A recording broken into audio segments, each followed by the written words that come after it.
Eh bien, merci Pierre-Michel pour cette invitation. Je suis ravi de pouvoir participer à ce colloque qui s'intéresse aux stratégies éducatives des familles. Ce matin, je vais vous parler d'une stratégie qui est très spécifique, qui est celle qui consiste à inscrire son enfant dans un établissement privé. Et on va voir si cette pratique, elle peut se révéler ou non être une stratégie payante. En France, la question de l'enseignement privé, elle occupe aujourd'hui une place centrale dans le débat public, comme le montrent ces unes de journaux. Et ce sujet, en fait, il s'inscrit dans une réflexion beaucoup plus large sur les inégalités scolaires. Récemment, ça ne vous aura pas échappé, celle qui venait d'être nommée ministre de l'Éducation nationale, Amélie Ouéda-Castéra, a fait l'objet de polémiques pour avoir inscrit ses enfants dans une école privée, tout en justifiant son choix par, je cite, « des paquets d'heures non remplacés », fin de citation, dans le public. Son choix, il reflète une réalité qui est partagée par de nombreuses familles qui perçoivent le privé comme une alternative au système public, soit pour des raisons de proximité, de qualité, ou tout simplement pour éviter la carte scolaire. En même temps, cette décision, elle est vue par d'autres comme contribuant à accentuer les écarts entre les élèves, renforçant ainsi une forme de ségrégation qui affaiblit la cohésion du système éducatif dans son ensemble. L'opposition entre école publique et école privée, elle met en lumière des sujets sensibles, ceux de la mixité sociale, de la répartition des moyens et de l'égalité des chances. Dans cette présentation, nous allons sortir des positions partisanes pour explorer les spécificités de l'enseignement privé en France. Je commencerai par présenter les singularités du secteur privé, que ce soit en termes de financement ou de répartition territoriale. Je m'intéresserai ensuite aux motivations des familles qui scolarisent leurs enfants dans le privé, avant de questionner les effets du privé sur les résultats scolaires. La question de l'efficacité relative du privé, elle est d'autant plus importante en France qu'on a une concurrence entre secteurs privés et publics qui est très spécifique par rapport à la situation internationale. Premièrement, les écoles privées sous contrat reçoivent des financements publics importants et sont strictement réglementées par l'État. Deuxièmement, ces écoles doivent suivre les mêmes programmes, poursuivre les mêmes objectifs pédagogiques nationaux et appliquer les mêmes standards académiques. Et enfin, troisièmement, le recrutement des enseignants est soumis aux mêmes qualifications et leurs salaires sont entièrement financés par l'État, comme c'est également le cas dans le public. Il existe finalement très peu de différences objectives entre les écoles publiques et les écoles privées, sous contrat. La première, elle concerne le recrutement des enseignants. Dans les deux types d'écoles, les enseignants sont recrutés à la suite d'un concours national. Cependant, les enseignants des écoles publiques sont fonctionnaires et sont affectés dans une école par une procédure administrative stricte, tandis que dans les écoles privées sous contrat, le recrutement est laissé à la discrétion du chef d'établissement. Et cette liberté dans le recrutement des enseignants, elle peut jouer un rôle, notamment en termes de cohésion de l'équipe pédagogique autour du projet éducatif qui est porté par l'établissement. La deuxième différence, elle concerne le recrutement des élèves. Dans les écoles publiques, ça ne vous aura pas échappé, les élèves sont affectés en fonction de leur lieu de résidence, c'est la fameuse carte scolaire. Dans le privé, c'est différent puisque les élèves sont sélectionnés selon les critères propres de l'école. Si ceux-ci peuvent varier d'une école à l'autre et ne sont pas toujours clairement explicités, les critères les plus couramment utilisés sont le niveau académique de l'élève et puis sa motivation et celle de sa famille à entrer dans l'école. En France, les frais de scolarité des écoles privées sont relativement faibles en comparaison à la situation dans d'autres pays, et donc, à ce titre, ils ne constituent pas un obstacle majeur pour l'inscription des élèves. Selon la Cour des comptes, dans un rapport de 2023 qui s'appelle « L'école privée sous contrat », ils ont chiffré que dans l'enseignement catholique, alors l'enseignement catholique, c'est 93% de l'enseignement privé sous contrat, les frais de scolarité s'échelonnaient entre 430 € pour la maternelle à 1249 € pour le lycée général. C'est pourquoi, comme l'écrivaient Gabriel Fac et Julien Grenet dans un article paru en 2010 dans le Journal of Public Economics, les écoles privées, qui sont sous contrat avec l'État, offrent une option qui est relativement peu coûteuse pour échapper aux contraintes de la carte scolaire. En France, on a un peu moins d'un quart des élèves du secondaire qui sont inscrits dans des établissements privés, et la majorité de ces collèges et lycées sont sous contrat avec l'État, à hauteur de 95%. D'ailleurs, dans la suite de la présentation, quand je parlerai des écoles privées, je m'intéresserai uniquement aux établissements privés sous contrat. Et une des caractéristiques très importantes de l'enseignement privé en France, c'est son inégale répartition sur l'ensemble du territoire. Voilà une carte qui est réalisée à partir des données de la DEP, et elle met en évidence une concentration des élèves dans les établissements privés dans l'ouest du pays, notamment en Bretagne et dans les Pays de la Loire, et puis également en Auvergne-Rhône-Alpes et en Occitanie. Dans ces zones, la proportion d'élèves, elle dépasse les 17%, qui est en fait le dernier quintile de ma distribution, c'est la légende tout en bas à gauche, et elle atteint même 50% dans 2 départements qui sont le Morbihan et la Vendée. Ces disparités territoriales, elles reflètent en partie des héritages historiques et culturels, puisque les régions où l'enseignement catholique a une tradition bien établie, comme l'ouest de la France, montrent une forte présence d'écoles privées. La densité de population va également jouer un rôle, puisque l'école privée, l'offre d'écoles privées, est généralement plus développée dans les zones urbaines. Ces différences dans la répartition des écoles privées, elle va participer à une inégale accessibilité de l'enseignement privé en fonction des territoires, et nous y reviendrons à la fin de cette présentation. Par ailleurs, dans les régions où l'enseignement privé sous contrat représente une part importante des élèves, il peut parfois constituer l'unique option scolaire. Cette carte, qui est tirée du rapport de la Cour des comptes dont je vous ai parlé précédemment, eh bien, illustre ce phénomène. On a en blanc les communes où il y a une école publique, où il peut ne pas y avoir d'école. On a en rose les départements où il y a les communes où il y a une école privée et une école publique. Et on a en rose vif les communes où il y a seulement une école privée. Alors, après avoir explicité les spécificités de l'offre d'enseignement privé en France, intéressons-nous maintenant à la demande en expliquant les motivations des familles à inscrire leurs enfants dans le privé et les jugements qu'elles portent sur l'établissement que fréquente leur enfant. J'utilise pour cela les données du panel 2007 des élèves du secondaire. Il s'agit en fait d'une enquête longitudinale qui est menée par le ministère de l'Éducation nationale. C'est la 7e enquête du type, qui suit une cohorte représentative d'élèves qui intègrent la classe de 6e une année donnée, 2007 ici en l'occurrence, et elle va suivre les élèves tout au long de leur scolarité dans le secondaire. Le panel, il est construit à partir d'un échantillon représentatif d'un 22e de l'ensemble des élèves scolarisés sur le territoire, et on va avoir des dimensions académiques, sociodémographiques et familiales. Et plus récemment, on peut même suivre ces élèves dans le supérieur et dans l'insertion professionnelle, et on arrive même à les voir 17 ans après leur entrée en 6e. Alors, commençons par la figure de gauche. On va la lire dans le sens anti-horaire, en commençant du sommet. Donc cette figure, elle représente les raisons déclarées par les familles pour le choix du collège. Donc tout d'abord, la recommandation de l'école élémentaire semble jouer un rôle bien plus déterminant dans le privé, traduisant simplement le fait que les établissements privés sont davantage organisés par ensemble scolaire que dans le public.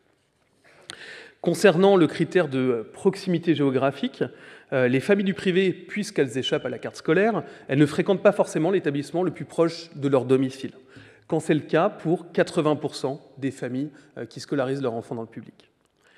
Sur le plan pédagogique, plus de 90% des familles du privé jugent que le collège offre un bon encadrement, comparé à seulement 50% dans le public. Et cette différence dans l'encadrement, elle est souvent mise en avant dans le discours sur les avantages que conférerait l'enseignement privé. Ensuite, la valeur perçue de la fréquentation, qui est mesurée ici en fait par la perception que les familles ont du profil des élèves qui fréquentent le même établissement que celui dans lequel est inscrit leurs enfants, est également plus fort dans le privé. Ce critère, il peut être interprété comme un indicateur par les familles qui scolarisent leurs enfants dans le privé, comme un indicateur de la recherche de pairs qui sont perçus comme étant socialement ou académiquement favorisés. Enfin, cette meilleure fréquentation, elle se retrouve dans la perception que les familles ont des performances scolaires de l'établissement dans lequel elles scolarisent leurs enfants, ce qui souligne l'importance des résultats scolaires pour les familles qui vont choisir le privé.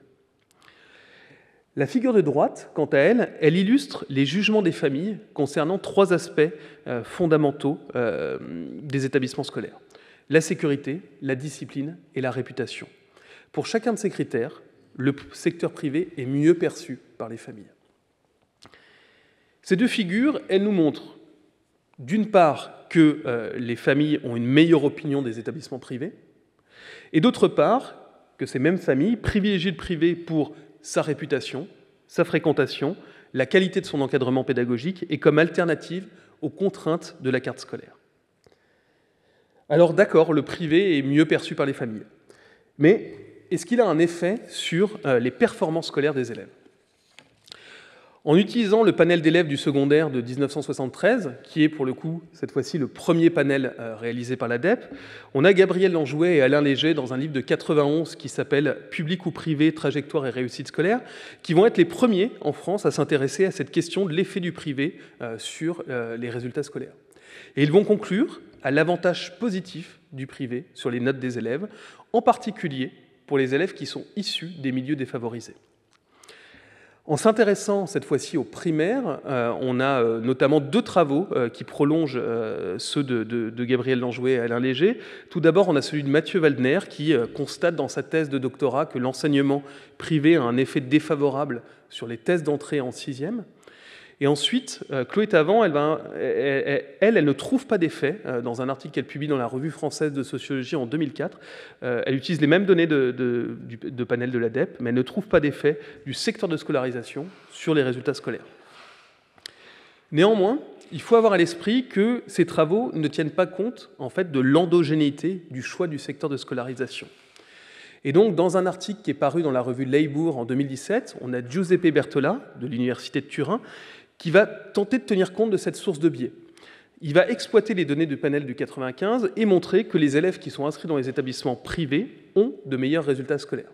Donc cette fois-ci, dans le secondaire. Son travail, il repose sur l'utilisation de variables instrumentales et il va instrumenter le fait d'être issu d'un milieu défavorisé. Ce qui est fortement contestable, je cite les termes qui sont utilisés par Denis Fougère et ses co-auteurs dans un article qui est paru la même année dans la revue Éducation et Formation. Alors pourquoi est-ce que c'est contestable ? Eh bien parce que cette variable, elle a un lien, l'origine sociale, avec la réussite académique. Donc elle ne permet pas d'exclure le biais d'endogénéité. Dans leur article, justement, Denis Fougère, Olivier Monceau, Audrey Rhin et Maxime Thau, eux, ce qu'ils vont faire, c'est qu'ils vont utiliser l'écart de distance entre les écoles privées et les écoles publiques les plus proches du domicile comme instrument pour estimer l'effet de la scolarisation dans le privé. Ils sont cette fois-ci sur le primaire et ils vont conclure à l'absence d'effet de la scolarité dans le privé sur les résultats aux tests de CE2.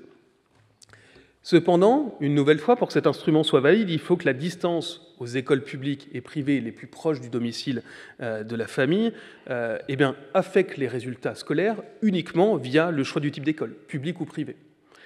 Cet argument, il est discutable, tout simplement parce qu'il est possible que la proximité d'écoles influence en fait, la composition socio-économique des familles qui vivent dans une zone donnée. Et une composition socio-économique différente, elle pourrait à son tour influencer les résultats scolaires, indépendamment du type d'école fréquentée.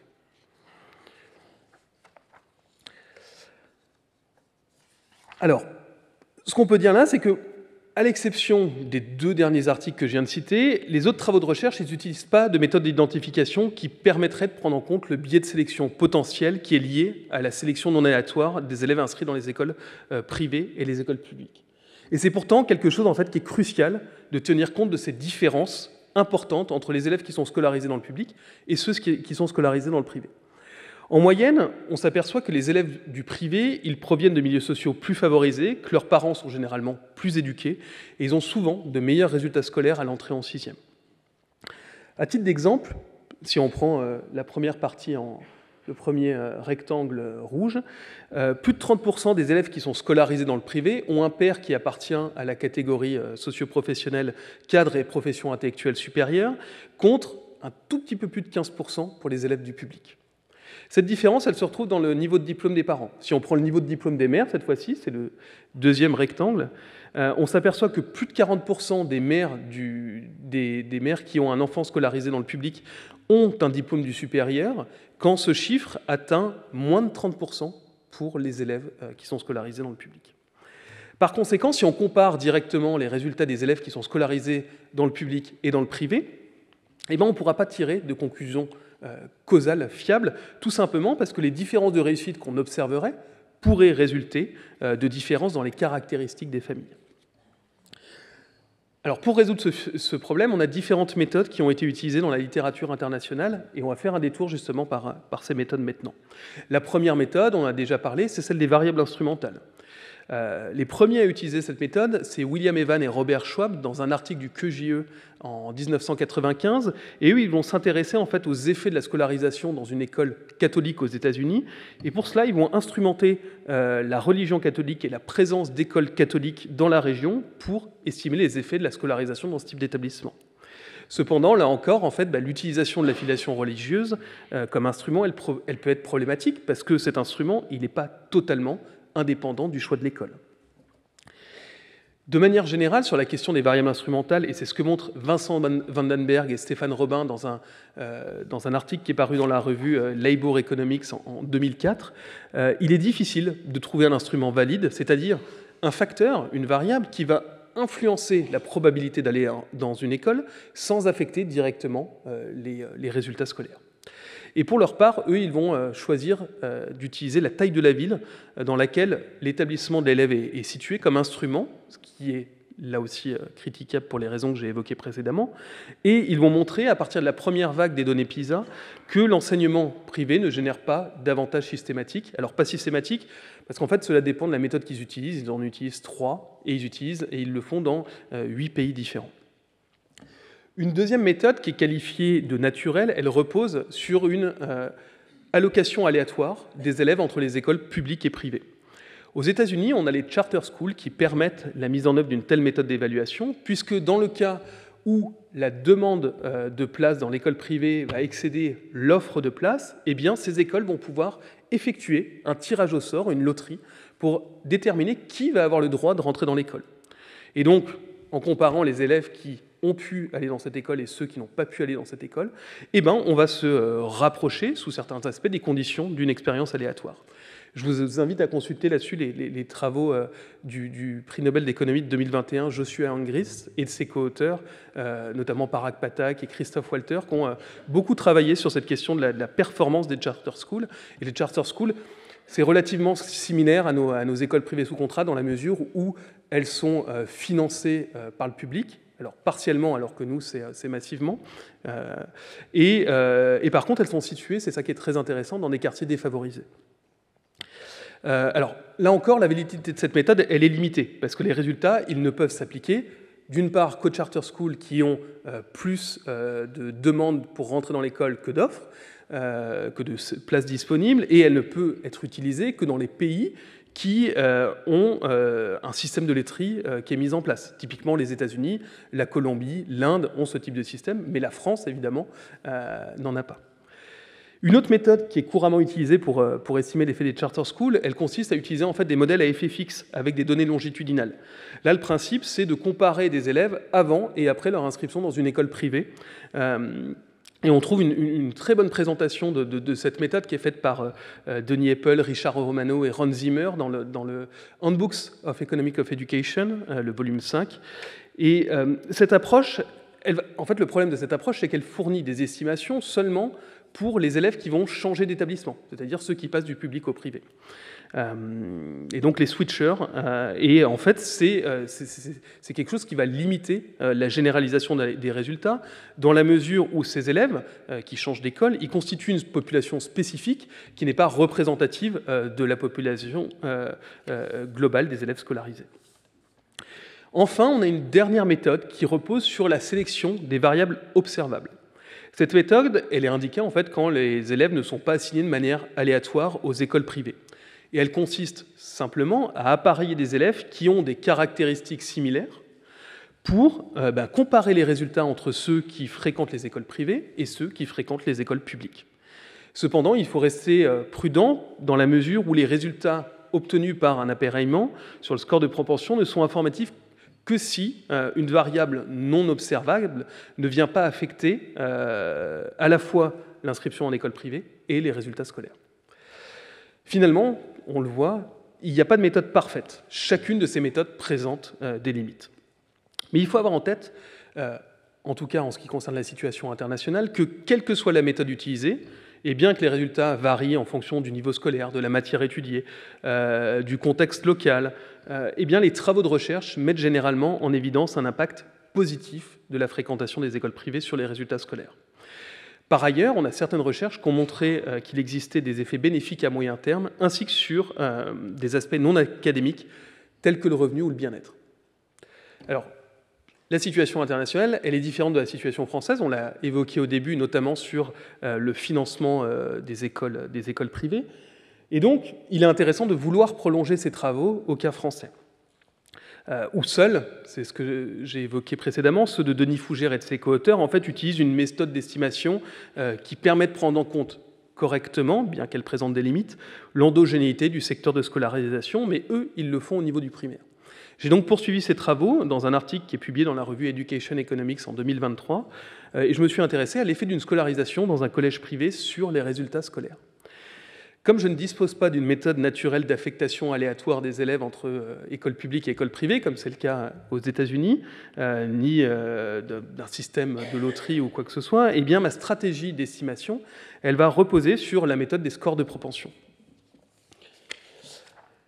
Alors, tout d'abord, je vais parler des notes qui sont utilisées pour mesurer l'effet du privé sur les résultats scolaires. Parce qu'on a plusieurs travaux qui ont été réalisés en France, qui s'intéressent à l'évolution de la performance des élèves, qui utilisent en fait les notes du contrôle continu de troisième pour mesurer la performance des élèves. Et ces notes, elles sont pourtant largement influencées par le contexte dans lequel les élèves sont scolarisés. Sur cette figure, tirée d'un article que j'ai publié avec Joanny Caillouet-Remblière dans la revue Population en 2019, on a représenté pour chaque discipline, on a les mathématiques à gauche, le français à droite, les notes qui sont obtenues au brevet, c'est les distributions en rouge, et les notes au contrôle continu, c'est celles qui sont en noir, à la fois dans l'éducation prioritaire, c'est les courbes en trait plein, et hors éducation prioritaire, c'est les courbes qui sont en pointillés. Et on observe que dans les deux disciplines, les notes du contrôle continu des élèves qui sont scolarisés dans l'éducation prioritaire sont systématiquement plus élevées par rapport à leurs résultats au brevet. Ce phénomène, en fait, il traduit une forme de surévaluation qui sont influencées par les pratiques de notation spécifiques des établissements de l'éducation prioritaire. À l'inverse, cette différence, elle est moins marquée, voire absente pour les élèves qui sont scolarisés hors éducation prioritaire. Pour cette raison, les notes de contrôle continu, elles ne peuvent pas être utilisées pour comparer objectivement les performances scolaires, tout simplement parce qu'elles sont influencées par la diversité des contextes socio-scolaires et des pratiques de notation. C'est pourquoi, dans le travail que je vais vous présenter, j'ai utilisé le panel 2007, qui est le premier en fait, à récolter, en plus des résultats aux tests à l'entrée de 6e, eh bien, les notes obtenues aux épreuves finales du brevet des collèges. Et donc, c'est deux mesures standardisées de performance scolaire des élèves. Alors, quelques mots justement sur ces notes. Là, j'ai représenté les distributions des notes qui sont standardisées en fin de troisième entre les élèves des écoles privées, des collèges privés et publics, en distinguant les garçons et les filles. Et on observe que les scores sont globalement plus élevés dans le privé, une différence qui est particulièrement forte en mathématiques. Toutefois, il convient de noter qu'on a ici en fait, des différences brutes qui ne tiennent pas compte des caractéristiques initiales des élèves, ni de leur environnement, ni de leurs caractéristiques familiales. Et donc, en utilisant le matching, on va pouvoir estimer l'effet de la scolarisation dans le privé en comparant les élèves qui ont un profil similaire. Alors très rapidement, cette figure, elle présente les distributions des scores de propension, c'est-à-dire en fait la probabilité d'aller dans le privé, pour les garçons et les filles en fonction de leur appartenance au groupe de traitement, ceux qui sont effectivement scolarisés dans le privé, et au groupe de contrôle, ceux qui sont scolarisés dans le public. Je représente les distributions des scores de proportion avant matching et après matching. Deux remarques, après matching, les distributions des scores de proportion, elles se chevauchent quasi parfaitement pour les garçons comme pour les filles, et donc ça veut dire que les groupes de traitement et de contrôle, ils sont désormais comparables en termes de caractéristiques observables. Ça nous donne un indicateur sur la qualité de la procédure statistique qui est utilisée. Et deuxièmement, c'est la bosse qu'on observe à la droite de la distribution. Elle est en fait liée à une variable dont on a parlé précédemment, c'est la fréquentation d'une école primaire privée qui a un rôle très fort sur la probabilité d'aller dans un collège privé. Alors voilà maintenant les résultats de l'estimation des effets de la scolarisation dans le privé qui sont obtenus à partir d'une approche par appareillement et qui sont séparés par sexe et par discipline. Pour les garçons, les résultats montrent des effets positifs et statistiquement significatifs de la fréquentation d'un collège privé sur les scores en mathématiques, en français et en histoire-géographie. Par exemple, l'effet estimé pour les mathématiques est de 0,222 écart type. Les résultats pour les filles suivent une tendance similaire, avec des effets positifs significatifs dans les 3 matières, bien que les effets semblent légèrement inférieurs à ceux qu'on observe pour les garçons. Ces résultats, ils nous disent quoi? Eh bien, ils confirment l'existence d'un avantage académique qui est associé à la fréquentation des collèges privés en France, même après avoir pris en compte les différences initiales entre les élèves. Alors, ces résultats doivent être interprétés avec précaution, car ils sont obtenus à partir d'une méthode qui repose sur la sélection des variables observables, et donc, potentiellement, ils peuvent être affectés par des variables inobservables. Cependant, j'ai réalisé un certain nombre de tests de robustesse qui suggèrent que ces résultats demeurent stables et peu affectés par l'influence potentielle de variables non observées sous des hypothèses raisonnables. Alors, intéressons-nous maintenant aux effets hétérogènes de la scolarisation dans un collège privé sur les performances académiques en fonction du niveau scolaire des élèves qui est mesuré par les tests d'entrée en 6e. Pour les garçons, c'est la partie supérieure, on observe que l'effet estimé de la scolarisation dans le privé est beaucoup plus fort pour les élèves qui appartiennent au premier quartile des scores en 6e, en mathématiques, et ça reste significatif pour le français et les mathématiques. En revanche, pour les élèves du 4e quartile, c'est-à-dire ceux qui ont les meilleures notes à l'entrée en 6e, eh bien, l'effet il est beaucoup plus modeste et il devient même non significatif en histoire-géographie. Dans une moindre mesure, on observe en fait des résultats similaires pour les filles, c'est la partie inférieure de ce tableau. Ces résultats ils nous suggèrent que l'effet positif du privé sur les performances il est particulièrement marqué pour les élèves qui sont les plus faibles scolairement au départ. Alors maintenant que ce constat est posé, quels sont les mécanismes sous-jacents qui pourraient expliquer ces écarts? Il est important tout d'abord d'écarter certains déterminants classiques de la réussite scolaire qui n'expliquent pas la meilleure réussite des élèves qui sont scolarisés dans le privé. En premier lieu, la taille des classes, qui est souvent évoquée comme déterminant de la réussite académique, elle joue ici un rôle contre-intuitif. Les classes dans le privé sont en moyenne plus grandes que dans le public. Si je reprends les chiffres de l'ADEPE de 2020, on a en moyenne 27,1 élèves scolarisés dans les collèges privés contre 24,6 dans les collèges publics. Deuxièmement, la qualification des enseignants. Elle est parfois associée à de meilleures performances académiques et elles sont généralement, là encore, inférieures dans le secteur privé. En France, on a 13% des enseignants du public qui sont agrégés, contre seulement 4% dans le privé. Et enfin, le ratio enseignant-élève est là encore moins favorable dans les collèges privés. Donc ces éléments traditionnels, ils ne parviennent pas à expliquer à eux seuls la meilleure performance des établissements privés. Donc dans mes travaux, j'avance en fait 2 facteurs susceptibles d'expliquer la plus grande réussite des élèves qui sont scolarisés dans les établissements privés. La première, elle réside dans le recrutement discrétionnaire des enseignants par le chef d'établissement. Cette liberté relative dans la composition de l'équipe pédagogique, elle peut permettre une plus grande cohésion des équipes autour du projet éducatif qui est porté par l'établissement. Le second facteur, il réside dans la composition sociale spécifique des collèges privés. Bien que ma stratégie d'estimation elle tienne compte des caractéristiques sociodémographiques disponibles, les données disponibles au moment de la réalisation de cette étude ne permettent pas de contrôler de la composition sociale au sein des classes et au sein des établissements. Et ces différences dans les compositions sociales entre établissements du public et du privé pourraient avoir un impact sur la réussite scolaire, notamment par des effets de pair ou par un environnement éducatif plus stimulant. En ce qui concerne le premier facteur, il est difficilement vérifiable avec des méthodes quantitatives. À l'exception prête de l'expérimentation récente qui a été lancée à Marseille par le président de la République et qui permet aux chefs d'établissement, d'une cinquantaine d'établissements de souvenirs, des écoles publiques en fait, de librement choisir leur enseignant. Et cela pourrait permettre de mesurer l'effet d'une telle mesure sur les résultats scolaires des élèves. Comment? Tout simplement en comparant l'évolution scolaire des élèves qui sont scolarisés dans ces écoles, où les chefs d'établissement peuvent recruter librement leurs enseignants, et ceux d'autres écoles qui ont un profil similaire. Le second mécanisme, lui, il est vérifiable à partir du moment où on dispose des données adéquates. Et on va s'intéresser justement à cette différence de composition sociale maintenant entre élèves du public et élèves qui sont scolarisés dans le privé. Cette figure, elle est issue du rapport de la Cour des comptes que j'ai évoqué précédemment, et elle a été réalisée par Julien Grenet. Elle illustre la relation entre la proportion d'élèves qui sont issus de catégories socio-professionnelles très favorisées et la note moyenne obtenue au diplôme national du brevet en 2019 dans les collèges publics et privés parisiens. Deux constats. On observe que les collèges privés ont en moyenne une bien meilleure composition sociale que les élèves qui sont scolarisés dans le public.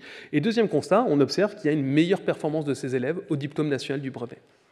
Si on regarde les droites de régression, il semblerait que les écarts de performance entre les collèges publics et privés puissent être uniquement imputables aux différences de composition sociale de leurs élèves. Et bien justement, on s'est intéressé dans un travail très préliminaire avec Elke Klaas de l'Université de Maastricht à cette question. Les données de l'ADEPE ont été mises à jour récemment et elles permettent dorénavant d'intégrer la composition sociale de l'établissement et la composition sociale de la classe fréquentée par l'élève. Et on s'aperçoit que les résultats ne sont pas modifiés. Lorsqu'on inclut ces deux variables, on a une baisse logique de l'intensité de l'effet du privé, mais dans une très faible proportion, et l'effet du privé perdure. Ça signifie que la composition sociale, elle ne permet pas d'expliquer l'effet bénéfique qui est observé d'une scolarité dans le privé. Une des pistes de prolongement de ce travail, ce serait d'aller voir ce qui se passe à un niveau beaucoup plus local. Pourquoi local ? Parce que, d'une part, la concurrence, elle diffère à ce niveau-là. C'est la carte du début qui est relative au maillage de l'enseignement privé sur le territoire. Et deuxièmement, parce qu'on a une très grande différence dans la composition sociale des établissements privés en fonction des territoires. Ce graphique, justement, présente la distribution de l'indice de position sociale pour chaque académie en distinguant le secteur privé sous contrat et le secteur public. Premier constat, on observe systématiquement que les élèves qui sont scolarisés dans le privé ont des scores moyens d'indice de position sociale plus élevés que leur homologue du public. Cela reflète simplement une surreprésentation des élèves qui sont issus des milieux socialement favorisés dans le privé. Je n'ai pas précisé, on a le privé sous contrat en bleu clair et en orange le public. Deuxième constat, il existe une très grande hétérogénéité territoriale. Dans certaines académies, les distributions d'IPS des secteurs privés et publics se chevauchent davantage, tandis que dans d'autres, les écarts sont beaucoup plus marqués. Et typiquement, là où la proportion d'élèves dans le privé est élevée, ce qu'on a vu au début, typiquement dans les académies de Rennes, de Nantes, de Poitiers, eh ben, les distributions tendent à se rapprocher.